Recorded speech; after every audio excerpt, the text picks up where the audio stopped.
நம்ம பிள்ளைங்க நம்ம நம்மலைன்னா வேற யார் நம்புவா?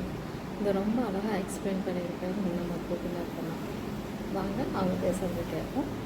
கூடுதலாக கவனித்துக் கொண்டிருக்கக்கூடிய விஷயம், பள்ளிக்கூடங்கள் கல்லூரிகளுக்கு எல்லாம் போகிற போது பிள்ளைகளை அழைத்து வந்து பேசுகிறப்ப பெரியவங்க என்ன சொல்றாங்க அப்படின்னா, இவன் நம்பிக்கையாவே இருக்க மாட்டேங்கிறான், கான்பிடன்ஸே இல்லைன்னு.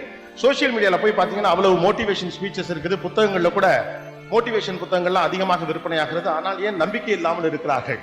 மனிதரை எதிர்கொள்வதில் நம்பிக்கையின்மை, சின்ன சவால்களை எதிர்கொள்வதில் நம்பிக்கையின்மை, ஒரு அசாதாரணமான சூழ்நிலை வந்துருமோங்கிற பயம், வாழ்க்கையை எப்படி எதிர்கொள்ள போறோங்கிற பயம், தூங்கும்போது கடவுளே நாளைக்கு நல்லபடியா விடியட்டும் அப்படின்னு சொல்லி ஒரு கவலையோடு நிறைய பேர் இருப்பதை பார்க்க முடிகிறது. குறிப்பாக இளைய தலைமுறை பிள்ளைகளிடம் பெரிய அளவுக்கு நம்பிக்கை இல்லை. அதுல எனக்கு நம்பிக்கை இல்லை, அவங்கள்ட்ட தேவையான அளவு நம்பிக்கை இருக்கு. அவங்கள்ட்ட நம்பிக்கை இருக்கா இல்லையாங்கிறத பத்தி நமக்கு நம்பிக்கை இல்லை. ஏன்னா எப்போதுமே நாம நம்மளை விட புத்திசாலி எவனுமே இல்லைங்கிற நம்பிக்கையிலே இருக்கிறதுனால அவன் நம்பிக்கையோட இருக்கானா இல்லையாங்கிற நம்பிக்கை நமக்கு இல்லை.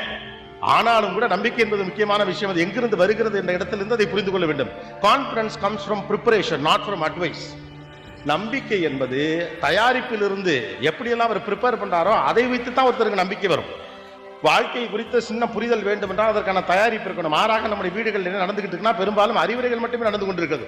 நம்பிக்கையோடு இரு, எரிமலை போல இரு, எதிர்கொண்டு அடி, ஓடு, ஒடியாரு, உட்காரு, எந்திரி, பூரா பேரும் மோட்டிவேஷன் ஸ்பீக்கராகவே இருப்போம் வீட்டுல எல்லாம். ஏன்னா கன்ஸ்ட்ரக்டிவா இருக்கணும் அப்படின்னு சொல்லி பிள்ளைகளை ரொம்ப கான்பிடண்டா வளர்க்குறேன் பேர் வழி அப்படின்னு சொல்லிட்டு செஞ்சுட்டு இருக்கோம். அதல்ல நம்பிக்கை. எதன் அடிப்படையிலிருந்து வருகிறது என்றால் தயாரிப்பின் அடிப்படையிலிருந்து வருகிறது.